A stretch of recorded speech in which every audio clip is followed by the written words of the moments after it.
En homme d'expérience, du haut de ses 34 ans. Regardez, Hervé Renard qui fait il sait que le match est fini. Voilà, il préfère regagner les vestiaires. Est-ce qu'il désapprouve? Est-ce que c'est un geste pour désapprouver ou est-ce que c'est un geste pour dire bon c'est fini?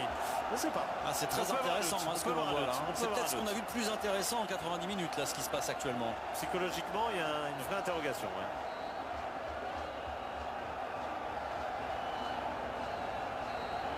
En Europe, on se cache un peu plus pour faire ça. Là, on se cache pas du tout. On joue à 7 dans son camp. Ah, c'est assumé.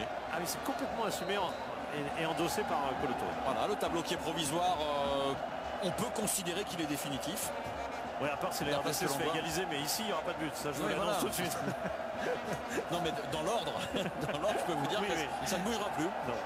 Clairement. Ouais. Je pense que M. Bouchaïd pourrait peut-être même anticiper sur son coup de sifflet final. Ça se fait.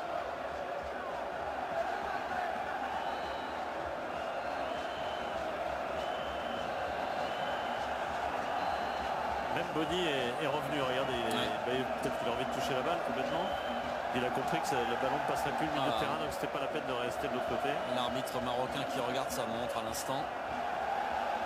Et c'est l'assistant d'Hervé Renard qui coach sur la fin. Le public en tout cas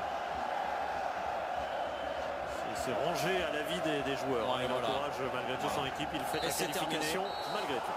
La Côte d'Ivoire et le Cameroun seront les deux équipes qualifiées dans ce groupe D, dans ce qui aura été sur les 6 dernières minutes une parodie de match ou de non-match plutôt. Mais en tout cas, c'est sûr, on retrouvera ces deux équipes à la CAN en 2015.